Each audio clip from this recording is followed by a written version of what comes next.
Hello friends, welcome to my channel several art institute. स्वागत है आपके अपने चैनल सेवरल आर्ट इंस्टीट्यूट में। आज मैं लेके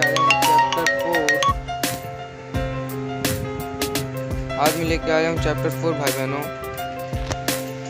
तो चलिए फ्रेंड्स, एटमॉस्फेयर को थोड़ी डिस्कस करते हैं। वायुमंडल जिसको हम कहते हैं, क्या कहते हैं? वायुमंडल। देखिए फ्रेंड्स, एक आसमान मैं बनाऊंगा और वो आसमान जो रहेगा कुछ इस तरह का इंटरफेस उसका रहेगा।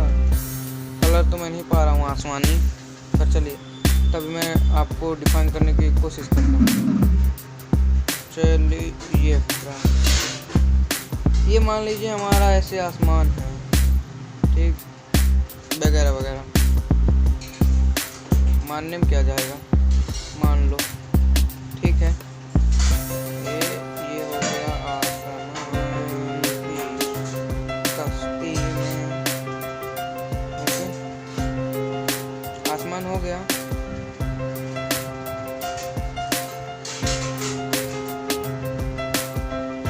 अब इस आसमान में जो भी हवाएं हैं,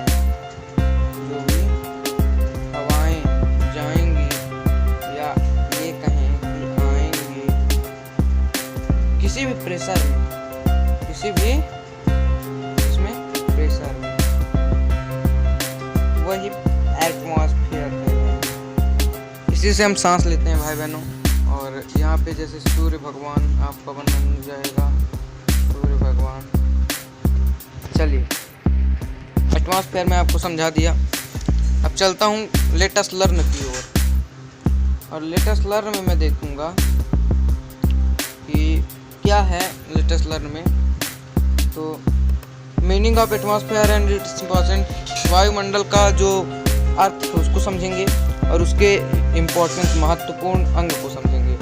और इसके जो एटमॉस्फेयर के गैसेस हैं उसको भी समझेंगे, और जो इसके कंपोजिशन है उसको भी समझेंगे। Children, in the previous class you have learned the earth is only planet in the solar system. जो अर्थ है वह पूरे सोलर सिस्टम में चैप्टर 5 में शायद पढ़ा था, चैप्टर 7 में पढ़ा था कि जो अर्थ है वो सोलर सिस्टम में है। Large variety of plant and animal life in found air. इसमें बहुत सारे लाइफ प्लांट पाए जाते हैं और लाइफ सिर्फ इसी अर्थ में पॉसिबल है, बाकी कहीं नहीं पॉसिबल है। यहाँ एयर और वाटर बहुत ज़्यादा है सभी प्लानिट के अनुसार, यानी उसके according. The presence of the factors earth is due to atmosphere. We will study atmosphere here. I am teach you and you are read forming atmosphere. The topic is atmosphere. Atmosphere, the air envelope that surround that earth is called atmosphere. जो भी atmosphere अर्थ के पूरे ओर, circle की ओर फैलने जाती है, या जिसको हम हवा कहते हैं, वही जो है तो हवा है, यानी एटमॉस्फेयर है। It extends a little beyond 1600 kilometre from the sea level. यह सी लेवल यानी कि समुद्री लेवल से 1600 के किलोमीटर के सी लेवल में चलती है। ओके, समझ गए बात को आप हमारे। इसकी जो डेंसिटी है एटमॉस्फेयर की बहुत ज़्यादा मैक्सिमम होती है अर्थ के सरफेस के अनुसार, और जो डिक्रीज है वो बहुत ही, इसकी जो हाइट है वो बहुत ज़्यादा डिक्रीज यानी कम होती है। 97 पार्ट जो है इसका फुलफिल्ड होता है और 30 किलोमीटर अर्थ सरफेस होता है। As we move further away from the surface of the earth, the air start becoming less dense. Okay, ये फिगर है, इसको हम समझ लिए हैं। चलिए इम्पोर्टेंस समझते हैं एटमॉस्फेयर का क्या है। तो इम्पोर्टेंस यानी महत्वपूर्ण हवा। Atmosphere is very important to us. अगर एटमॉस्फेयर नहीं तो हम नहीं, बहुत ही इंपॉर्टेंट है। It has many advantage of its own. ये हमको बहुत सारे एडवांटेज देती है, जैसे कि it protects the life on the earth. जो लाइफ होती है अर्थ की उसको प्रोटेक्ट करती है। Deflecting back the harmful ultraviolet rays from the sun. जो सन की अल्ट्रावायलेट किरणें होती हैं उनको हार्मफुल होने से बचाती है हमको। और ये क्या करती है, It control extremes the temperature because of the moderate temperature in the experienced। बहुत सारे कम टेम्परेचर, ज़्यादा टेम्परेचर, यानी ये टेम्परेचर को भी मैनेज करती, कंसल्टेशन करती है। और the atmosphere act as the mediums and radio waves from the one place to another place that is called one. देखिए जो यहाँ से वहाँ तक सुनाता है वो मतलब एटमॉस्फेयर के कारण ही आपको डीजे की आवाज़ सुनाई देती है, रेडियो की आवाज़ सुनाई देती है, मोबाइल फ़ोन की स्पीकर की आवाज़ सुनाई देती है। ये सब एटमॉस्फेयर का ही कमाल है भाई बहनों। आपने आज तक नहीं जाना होगा, लेकिन जो एटमॉस्फेयर है उसी के कारण जब ऐसे एटमॉस्फेयर जाती है उसी में से जो साउंड होते हैं वो चले जाते हैं। जब आप साउंड का चैप्टर पढ़ेंगे क्लास 10th में कुछ ऐसे, या क्लास 9th में तो कुछ ऐसे पढ़ेंगे। यह एक पॉइंट रहेगा यहाँ से ऐसे ऐसे ऐसे एक बिंदु से, किससे, एक बिंदु से कई सारी रेखाएं जाती हैं जिसमें साउंड वगैरह वगैरह जो है तो यहाँ से निकलता है ना। अब देखिए बात को हमारे समझिएगा कि the atmosphere act as the medium of radio, ये वाला जो है इम्पोर्टेंट है, इसको लिखना अगर आप चाहें तो लिख सकते हैं पेपर में, बहुत ज़्यादा नंबर देगा आपको। चलिए तो समझते हैं थर्ड क्या है। तो सीजनल चेंजेस होता है जो अर्थ पे बैलेंस के टेम्परेचर के अनुसार, मूवमेंट्स ऑफ विंड्स के अनुसार सभी मतलब ये चेंजेस जो होते हैं वो एटमॉस्फेयर के लिए, मतलब एटमॉस्फेयर अगर होगा तभी पॉसिबल है। और ये जो लाइफ गिविंग है, लाइफ प्रोटेक्ट हो रही है और सिर्फ एटमॉस्फेयर के कारण ही हो रही है। ये देखिए यहाँ पे एक चित्र बना हुआ है, यहाँ 78% नाइट्रोजन है, 21% ऑक्सीजन है और 1% अन्य गैस है, ठीक है। और जल भाग जो है इसी 1% में है अन्य गैसों में। तो एटमॉस्फेयर का जो कंपोजिशन है उसको हम पढ़ते हैं। The atmosphere consist of a number of gases, बहुत सारे गैसेस को एटमॉस्फेयर कंसिस्ट किया होता है। इसमें बहुत सारी कंपोजिशन होते हैं सभी जगह पर। इसमें कुछ प्योर कुछ अनप्योर होती हैं, जैसे 78% नाइट्रोजन, ऑक्सीजन 21% और 1% अदर गैस, जैसे कि इसमें इंक्लूड होती हैं argon, carbon dioxide, hydrogen, helium, ozone gases other. Ozone gas अगर होगी तो अच्छा ही है। अब चलिए ये हम समझते हैं कि इसमें वाटर वेपर्स, बहुत सारी गैसेस होती हैं। Smoke, pollen grains, smoke it is also are found here. चलिए अब कुछ इम्पोर्टेंट बात ये समझ लेते हैं हम लोग कि oxygen is the life giving gas. Okay, oxygen एक ऐसी गैस है जो हमको लाइफ देती है। प्योर ऑक्सीजन अगर हो तो आदमी बहुत ही अच्छा रहता है। नाइट्रोजन जो है बहुत ही प्लांटीफुल गैस है और ये बहुत ज़्यादा है, प्लांट में बहुत ज़्यादा होती है इसकी लाइफ।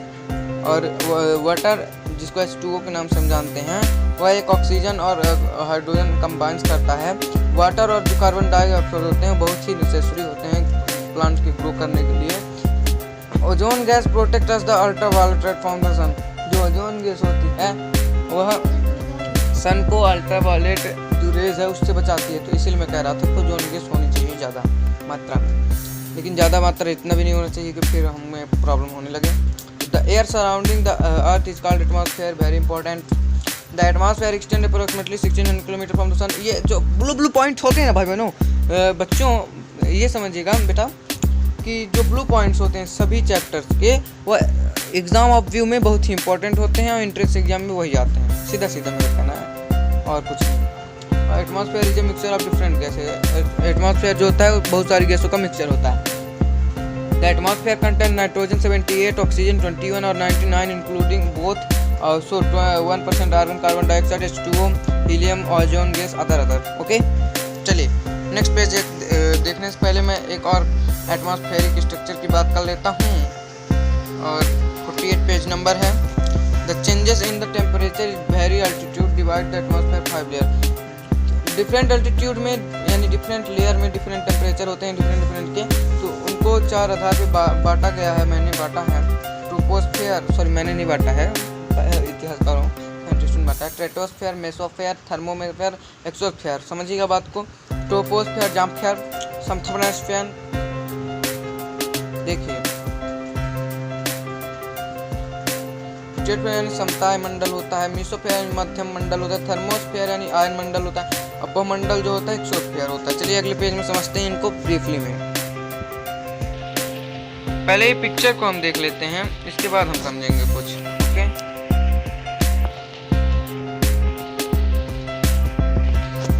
पिक्चर को देखकर आपको क्या लग रहा है? Look at the picture. एक ऑब्जर्व ईच लेयर। ये हो गई एक्सोस्फेयर, इतनी ये एक्सोस्फेयर हो गई जहाँ मैंने लाइन बना दी। ये दो अलग अलग रेज लाइन है,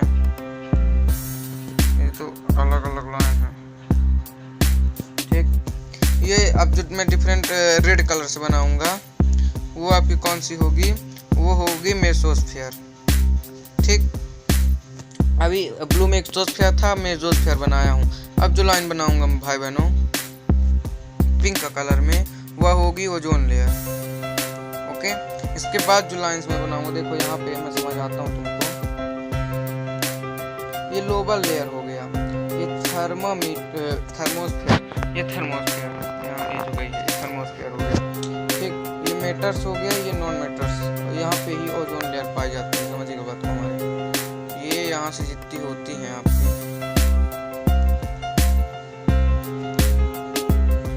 सॉरी ये ही ओजोन लेयर, ये मैं ग्रीन लाइन बनाई है, यही ओजोन लेयर है। अब बात को समझिएगा, ये लैंड है हमारे ट्रोपोस्फीयर जिसको कहते हैं, और यहाँ पे स्ट्रेटोस्फीयर है। बाकी ये ऊपर का था 1600 किलोमीटर के दायरे में जो फिगर है उसको हम समझ रहे हैं, ये इक्वेटर है हमारा, यहाँ वगैरह वगैरह ट्रोपोस्फीयर है। ठीक है, अब समझिएगा ये एटमॉस्फेरिक स्ट्रक्चर था भाई बहनों। अब हम क्या समझेंगे, ट्रोपोस्फीयर समझेंगे, यानी सोममंडल जिसको कहते हैं। सोममंडल it extend to height of 8 kilometre, mistakes हो जाती हैं थोड़ी बहुत। इट एक्सटेंड टू हाइट, ये 8 किलोमीटर की हाइट पे होता है। देखिए यहाँ पे 8 किलोमीटर, ये बात ठीक है, समझ गए होंगे आप।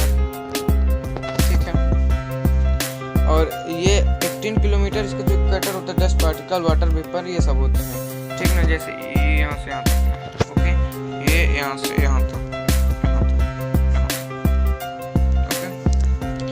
अब देखिए all kinds of the weather phenomenon like clouds, rainstorm, etc. observed in this layer। इसी लेयर में जो होता है तो ऑब्जर्व होता है, जितने भी टाइप के होते हैं। और इस लेयर में क्या होता है, 165 मीटर की हाइट में जो होता है तो बहुत सारा सेल्सियस टेम्परेचर जो होता है डिक्रीज कम होने लगता है। क्लाइमिक एयर उसको कहते हैं, इस लेयर को कहते हैं क्लाइमिक dynamic layer, sorry dynamic layer कहते हैं इसको। चलिए अगले पेज में चलते हैं। तो आ गए, अगले पेज में नहीं जाना था, इससे पहले हम स्ट्रेटोस्फीयर को जो है तो डिस्कस करेंगे। तो ये सेकंड लेयर होती है एटमॉस्फेयर की, जो कहलाती है स्ट्रेटोस्फीयर। तो ये जिसकी जो हाइट होती है वो लेयर में आप पिक्चर 17 में देखेंगे, वहाँ पे दी गई हुई है, मैंने समझाया भी है। ये जो कंसिस्ट करती है 20 किलोमीटर की हाइट में कंसिस्ट करती है अर्थ सरफेस को, स्लोली इंक्रीज होती है। मेसोस्फीयर क्या होता है, तो the height of layer is 50 to 80 kilometre, 50 से 80 किलोमीटर तक की जो सी लेवल की रेज होती हैं वो मेसोस्फीयर की होती हैं। इसका जो वेरिएशन होता है टेम्परेचर को बहुत ही लेस अमाउंट पे होता है, जैसे वेपर्स, एलिमेंट, डस्ट पार्टिकल जो होता है वो ब्लो करते हैं इसी लेयर में। ओके, चलिए अब अगले पेज में हम चल सकते हैं, खुला आजाद। तो इस चैप्टर में कुछ था ही नहीं भाई बहनों, सिर्फ एटमॉस्फेयर को डिफाइन करना था, उनकी स्ट्रक्चर को डिफाइन करना था, बस, बाकी कुछ नहीं था। इसमें कुछ था ही नहीं, हमने कुछ पढ़ा ही नहीं, ऐसा लग रहा है। चलिए बहुत कुछ पढ़ा है, बहुत कुछ नॉलेज। थर्मोस्फीयर, तो ये जो थर्मोस्फीयर है 18 किलोमीटर की सी लेवल में डेंसिटी जो इसकी है बहुत लो होती है, और 80 किलोमीटर के अंतर्गत ये आपको दिखाई दे देगा। इसकी जो हाइट होती है बहुत ज़्यादा इंक्रीज होती है लेयर के अकॉर्डिंग। इसमें 2 लेयर होती हैं, एक ओजोन लेयर और एक जो होता है आयोनोस्फीयर जिसे कहते हैं। और जो ओजोन लेयर होता है वो 30 to 80 किलोमीटर होता है, और जो ओजोन गैस होती है प्रोमिनेंट लेयर जो इसकी होती है वो अब अल्ट्रावायलेट सन की जो होती है उसको एब्जॉर्ब करती है, इसीलिए थर्मोस्फीयर बहुत इंपॉर्टेंट होता है। और 80 से जो 400 किलोमीटर तक होती है जो लेयर, 80 से कितनी होती है 400 किलोमीटर तक, वही जो होती है यही होती है। और ये जो रेडियो वेव्स होती है इसको ट्रांसमिट करती है अर्थ में। We can listen the various radio program this point, इसी से हम जो है तो रेडियो सुन सकते हैं। 5th एक्सोस्फीयर, ये शॉर्टकट हल्ट है, टिक लगा लीजिएगा, ये लॉन्ग का फर्स्ट था यहाँ से यहाँ तक, टिक बिल्कुल लगा लीजिएगा, टिक में गलती नहीं करिएगा। This is outer most layer of the atmosphere, ये आउटर मोस्ट लेयर होती है। और ये जो अपर लिमिट होता है उसका लेयर का, ये अनसर्टेन होती है, इसकी डेंसिटी बहुत ही कम होती है, ये भी लॉन्ग का फर्स्ट है। चलिए एक्सरसाइज में आएंगे, तो एक्सरसाइज में आपको चूज द करेक्ट ऑप्शन पहले समझते हैं, और चूज द करेक्ट ऑप्शन समझने के लिए, in which layer of the atmosphere does the phenomenon take place, तो troposphere. Which gas found it the most in atmosphere? Nitrogen. 78%. Oxygen gas protect the earth from the harmful ultraviolet rays. Okay, ultraviolet जो raise होती है उनसे protect करता है ozone gas. Oxygen is life giving gas for humans. Okay, temperature is found constant in stratosphere layer of atmosphere. Electrically charged particles are found in thermosphere. The atmosphere extends to height of 1600 kilometre, कितना 1600 kilometre की height पे. अब short type question देखेंगे. What is atmosphere, वायुमंडल क्या है. तो जो ब्लू में लिखा हुआ था, चलिए हम समझा ही देते हैं आपको. बच्चों को छोटी डिफिनेशन क्यों पसंद होती है? इसका बहुत सारे कारण हैं. क्योंकि वो पढ़ने नहीं देते, पढ़ते नहीं है, उनका मन नहीं लगता, गेम खेलने में मन लगता है बेवकूफ का. और ये जो फर्स्ट पॉइंट है इसको बस लिख लेंगे एटमॉस्फेयर की डिफिनेशन, तो आप एकदम फुल नंबर पाएंगे, कोई इसमें शक की बात नहीं है. चलिए सेकंड जो है, शॉर्ट का सेकंड जो है तो यहीं पे है, तो लगा लीजिए. क्वेश्चन हम पढ़ लेंगे, आप पढ़ लीजिए अपने बुक से. ये यहाँ इतना है, मतलब ये पूछ रहा है कि एटमॉस्फेयर के 3 प्रकार की जो गैस है उनको समझाइए, कितने परसेंट एटमॉस्फेयर में कंपोजिशन क्या है. और शॉर्ट का थर्ड एटमॉस्फेरिक स्ट्रक्चर को पूछा है, तो 5 एटमॉस्फेरिक स्ट्रक्चर आप लिख देंगे. दिस चेंजेस यहाँ 5 लेयर लिख देंगे. बस आपका शॉर्ट कंप्लीट. अब लॉन्ग में आ जाइए, लॉन्ग में बिल्कुल आ जाइए. 2 क्वेश्चंस हैं लॉन्ग में. Describe the structure of atmosphere और इम्पोर्टेंस ऑफ एटमॉस्फेयर. तो इम्पोर्टेंस के पहले स्ट्रक्चर देख लेते हैं. तो स्ट्रक्चर तो यही 5 हो गए, इनको डिफाइन थोड़ी थोड़ी अपने हिसाब से डिफाइन कर दोगे तो ये आंसर्स हो जाएंगे. ठीक है, अब देखो इम्पोर्टेंस के लिए हम चलते हैं फर्स्ट पेज पे. तो लॉन्ग का सेकंड जो है, the atmospheric very important to us. ये 3 ठो लिख लीजिएगा, 2 ठो लिख लीजिएगा जो आपको अच्छा लगे. शॉर्ट का फर्स्ट यहाँ से यहाँ तक भी आप लिख सकते हो. अगर आपको डिटेल में लिखना है इसमें से ज़्यादा अच्छा रहता है, लिख भी सकते हो, नहीं भी लिख सकते हो, आपको मैंने भाई.